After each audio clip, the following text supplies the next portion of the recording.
안녕하세요. 개인 사유의 범입니다.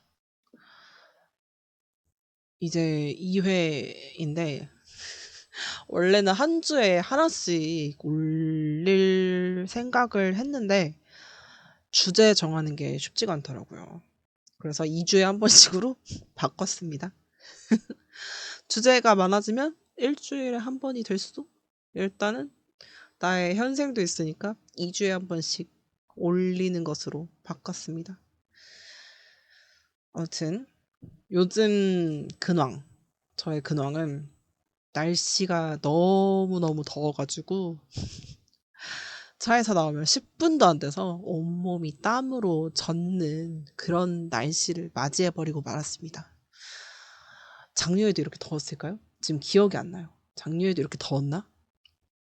작년에도 한 38, 39였던 것 같긴 한데 이렇게 힘들었나? 에어컨 없는 환경에서 일을 하려다 보니까 에어컨은커녕 선풍기도 없는 데서 일을 하려니까 너무 힘이 드네요. 어제는 일하는데 36도였거든요. 일을 하다 보니까 무슨 운동하는 것처럼 아드레날린이 치솟는 게 느껴지더라고요. 막 웃음이 나오는 거야. 일을 하는데. 물론 헛웃음이죠. 근데 약간 머리도 약간 띵한 게 이런 몸의 이상 반응을 직접적으로 느끼니까 내가 나이를 먹긴 먹었구나 그런 생각이 들고 물을 많이 마셔야겠다 그런 생각을 했습니다. 그리고 제가 지금 냉동고 문을 열어놓고 있거든요. 왜냐면 냉동고 안에 음식이 쌓여 있으니까 제대로 안 닫힌 거예요. 그래서 어제 밤에 보니까 바닥에 물이 고여 있어서 이거 뭐지? 하고 확인해 보니까 서리가 이 성애라고 하나요? 이걸 문이 안 닫힐 정도로 자라 있는 거예요. 이게 아직도 안 녹았어. 그래서 지금 문짝 열고 지금 밑에 수건 깔고 지금 이러고 있는데 몇 개의 수건을 지금 쓰고 있는지 모르겠어요. 지금 어떻게 될지 나의 전기세 살살 녹는다. 그리고 또 레드벨벳 신곡을 들었습니다. 아직 타이틀곡만 들었는데 저는 좋아요. 딱 레드벨벳에 맞는 노래인 것 같아서 녹음 끝나면 수록곡도 한번 들어보려고요. 음악 방송도 하겠지? 저 약간 그런 케이팝 노래 중에 좋은 노래 있으면 무대 영상도 보고 라이브 영상도 보고 이러거든요. 아마 한동안 유튜브 알고리즘은 레드벨벳이 되지 않을까? 그런 생각이 들어요. 그리고 또 주말에 스파이더맨 브랜드 뉴 데이를 보고 왔습니다. 제가 스파이더맨 캐릭터를 좋아해서 저는 나름 괜찮게 봤어요. 스포일러는 하지 않겠지만 약간 톰 홀랜드가 연기한 스파이더맨 중에 가장 피터 파커다운 모습을 보여준 영화가 되지 않을까? 그럼 아직은 그런 생각? 그리고 이 영화를 보고 그러니까 히어로와 빌런에 대한 얘기를 하면 어떨까 싶어가지고 한번 마이크를 켜봤어요.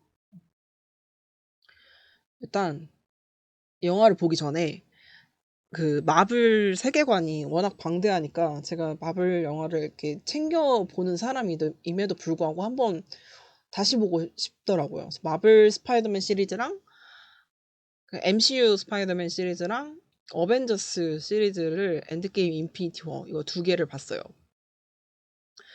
일단 그 보면서 느낀 게 히어로 영화는 기본적으로 빌런과 히어로가 나오잖아요. 그러니까 쉽게 말해서 선인과 악인 그리고 선인의 희생과 승리 이런 흐름은 같지만 그거를 영화마다 어떻게 풀어내는지, 어떤 악인이 나오는지. 그러니까 흥미롭고 그게 좋아서 보는 것 같아요.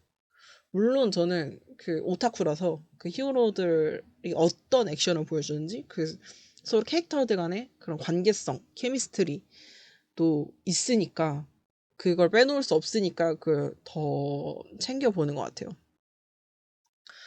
저는 생각해봤어요. 그래서 내가 원래 어떤 히어로물을 좋아했나? 이렇게 생각해서 생각을 해보니까 제가 이런 성장물에 관심을 가지게 된 거는 디지몬 어드벤처 때부터인 것 같아요. 물론 디지몬은 선택받은 아이들이 직접적으로 싸우진 않지만 세상을 구한다. 그 액션물이다. 약간 액션 판타지 이런 점? 그 선과 악이 나뉘어져 있다는 점이 좀 비슷하게 느껴지는 것 같아요.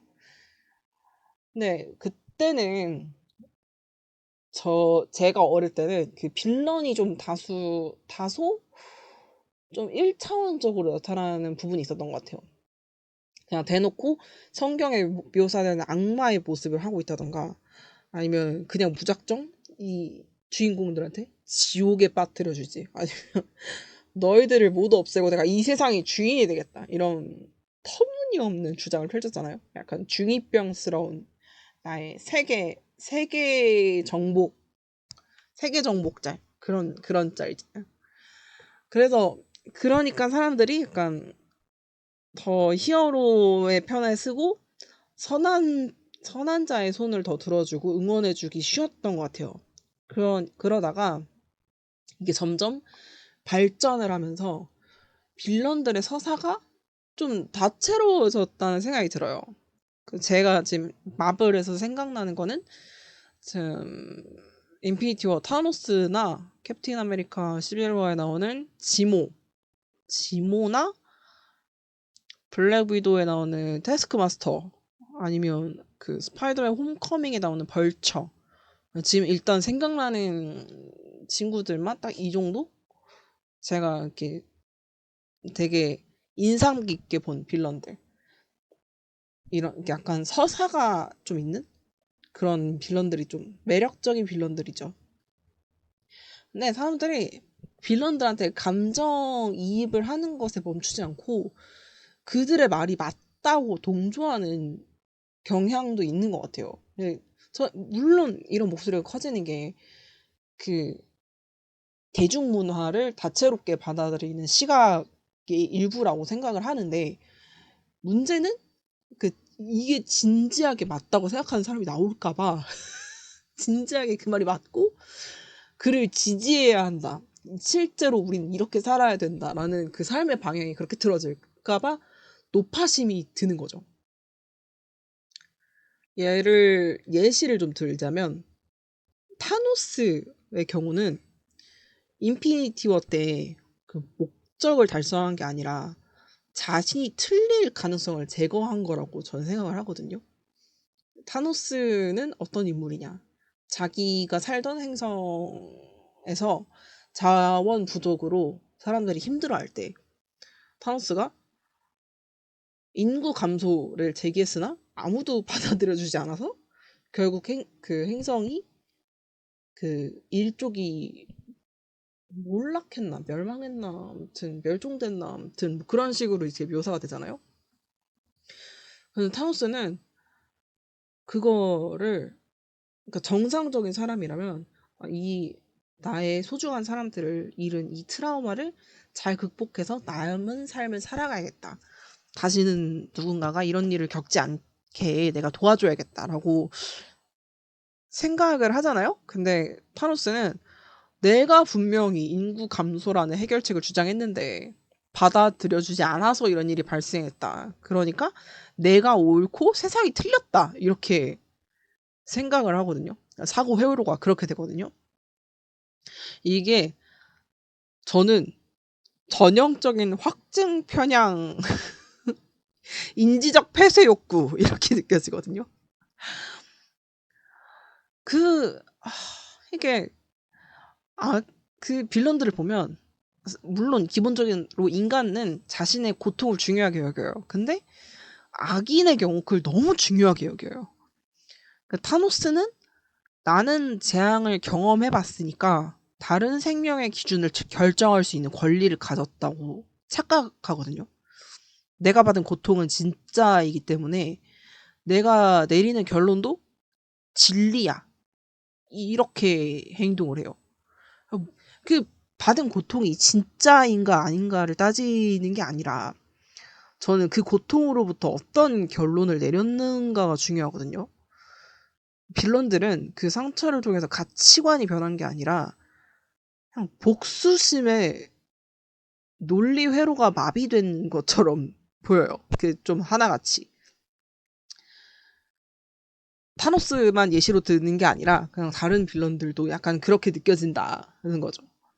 그 제일 중요한 점은 그 빌런들은 그거에 대한 복수를 해도 목표를 이뤄도 과거로 돌아갈 수가 없어요.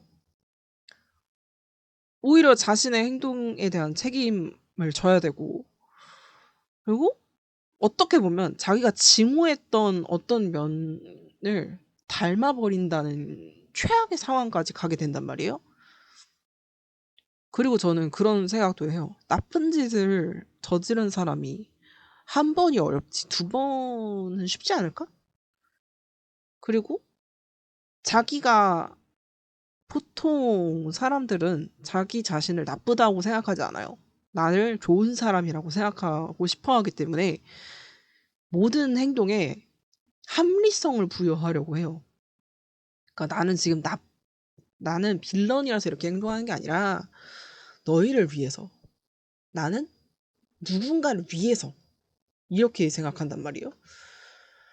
사실 자기를 나쁘다고 생각 안 하고 타인에게 해를 가하는 사람들이야말로 사실상 가장 위험한 인물이라고 생각하거든요. 그래서 제가 찾아봤어요. 이런 논리로 파고들면 사실은 굉장히 단순한 이 악, 악인들에 대한 이런 심리를 찾아보니까 독일 철학자인 한나 아렌트는 악의 평범성에 대해 얘기를 하더라고요.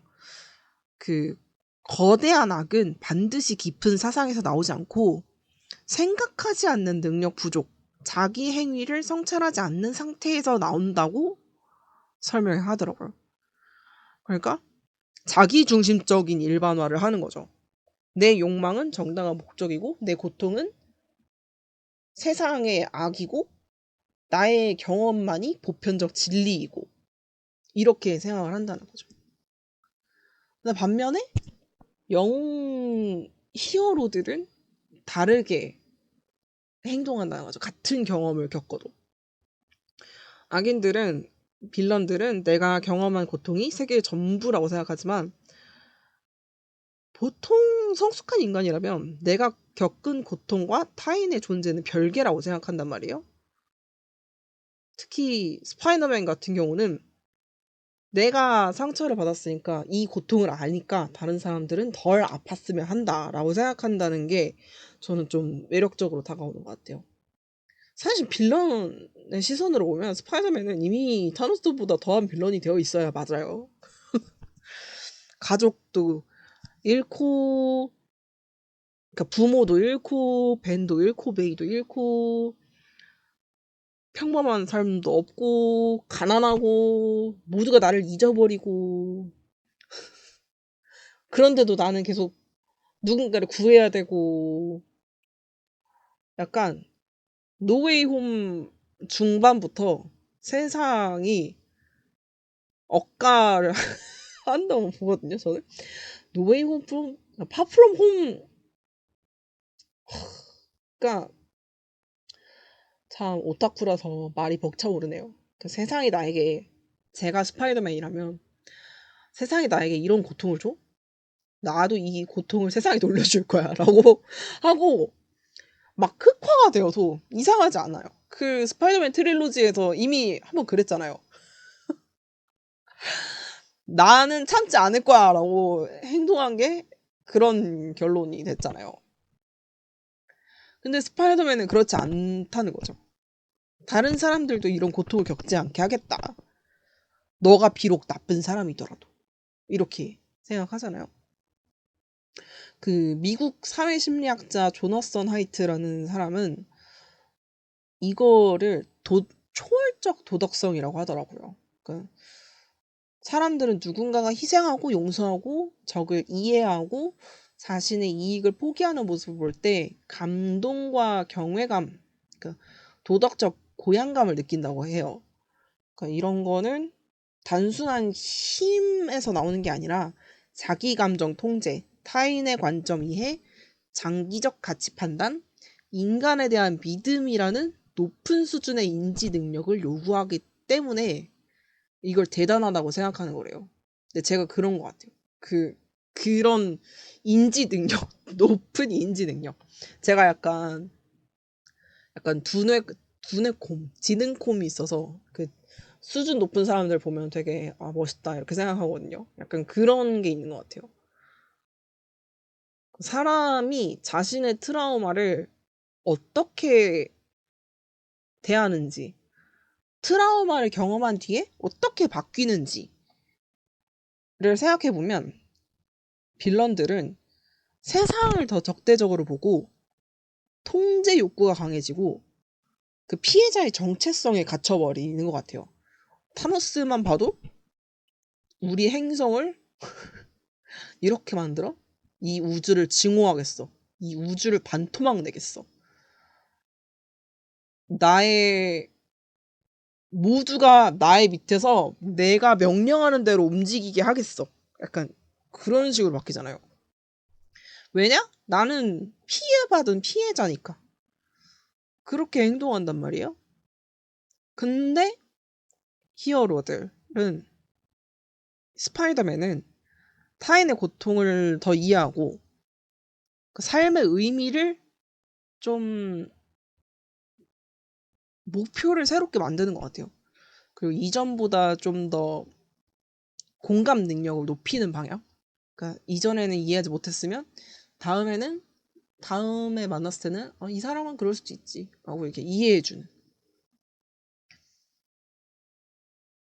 그러니까 말이 좀 두루뭉실한데 저는 상처를 신념으로 바꾸고 목표를 이룬 뒤에도 행복할 수 있을까를 빌런들한테 물어보고 싶어요. 그러니까 과연 그렇게 살아서 행복한가? 그럴 수 있을까?를 자신한테 꾸준히 해야 된다고 생각하거든요. 상처는 저는 사라지지 않는 거라고 봐요. 그걸 나눈다고 절반이 되는 것도 아니고 참는다고 배가 되는 것도 아니고 그냥 그 트라우마는 그냥 그거에 그냥 안고 가는 거죠. 그게 삶인 거예요. 모두가 그걸 품에 안고 살아가는 게 삶인 거예요. 근데 그 트라우마, 내가 겪은 그 고통이 나를 결정하게 두면 안 되는 것 같아요. 저는 그렇게 생각해요. 그치만 그러기 어렵죠.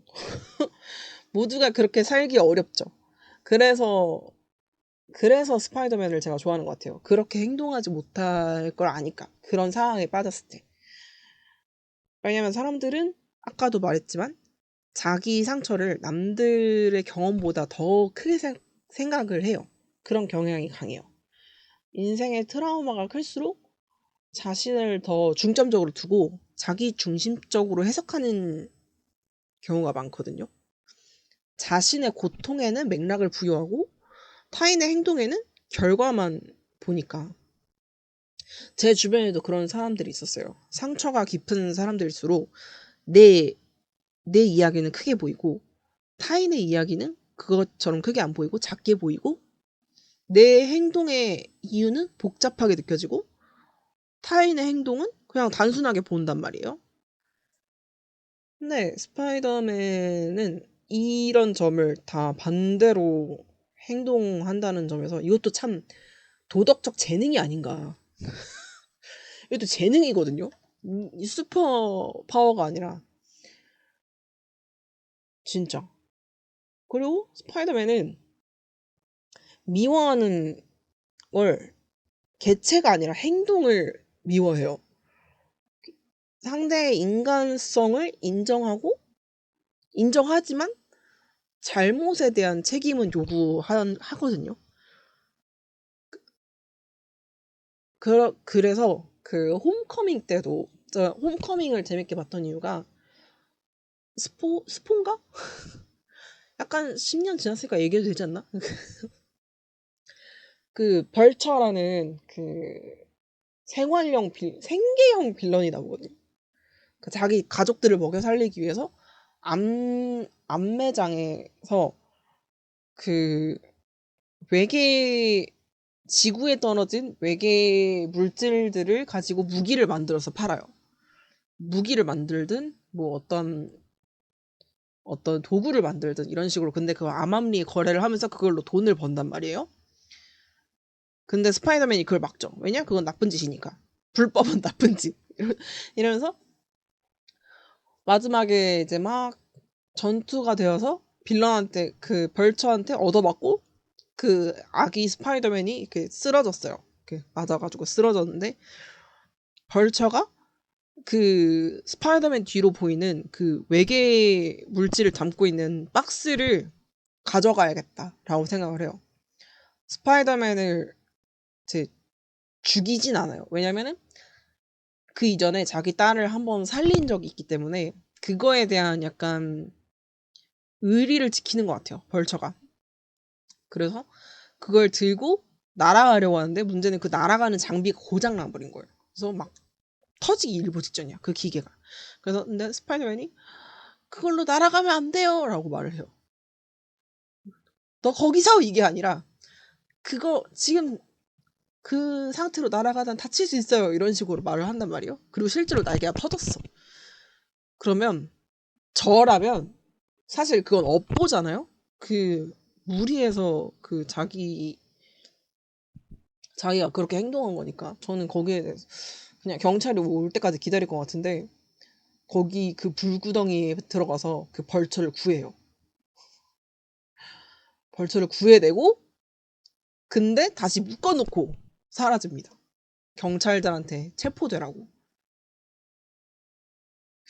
그 그런 걸 보면은 스파이더맨은 어떤 악인이더라도 그럼에도 불구하고 살아갈 가치가 있는 사람이라고 이제 봐준다는 점에서 그 도덕성이 대단하다고 느껴지는 거죠. 약간 그런 걸 보면은 저는 나라면 어떻게 할까 이렇게 생각하거든요. 저는 그렇게 행동을 못할 것 같아요. 다만 누가 저한테 상처를 비거나 미움받을 행동을 하면 저는 지금의 저는 그것에 대한 증오심이 내가 되지 않도록 그 증오심에 삼켜지지 않도록 그 감정을 흘려버리는 것 같아요. 그 생각을 흘려버리고 긍정적이고 생산적인 사고방식으로 변화하도록 그냥 시선을 돌리는 것 같아요. 거기에 머무르면 좋을 게 없으니까. 그게 제 용서 방식인 것 같아요. 그 사람의 행동을 받아들이거나 없던 일로 하는 게 아니라 그냥 그 사람에게 미움과 증오하는 마음을 없애는 거가 저의 용서 방식인 것 같아요. 근데 스파이더맨은 생명 존중을 넘어서 악을 멈추기 위해 어디까지 처벌할 수 있고 그들과 어떻게 공존할 수 있을까를 답하려고 계속 행동하기 때문에 대중들한테 사랑받는 것 같거든요. 사실 아까도 말했지만 스파이더맨 가진 거 없잖아요. 가진 게 없어. 내 집도 없어. 돈도 없어. 내 편도 없어. 그럼에도 불구하고 오늘도 착한 사람들을 위해 열심히 강도를 무찔러야겠지라고 생각하면서 쫄쫄이를 입고 뉴욕 거리를 활보하는 그게 진짜 그게 영웅이지. 그게 진정한 영웅이지. 라고 생각을 했어요. 여기까지 굉장히 오타쿠적인 대화였네요. 아무튼 저의 얘기는 여기까지. 이런 대화가 하고 싶어서 카메라가 아니라 마이크를 켰네요. 카메라는 켜지 않을 계획입니다. 비용도 없고 시간도 없고 얼굴을 드러낼 생각도 없기 때문에 아무튼 그렇습니다. 저는 그럼 또 다음에 또 생각나는 주제가 있으면 돌아오도록 하겠습니다. 그러면 안녕.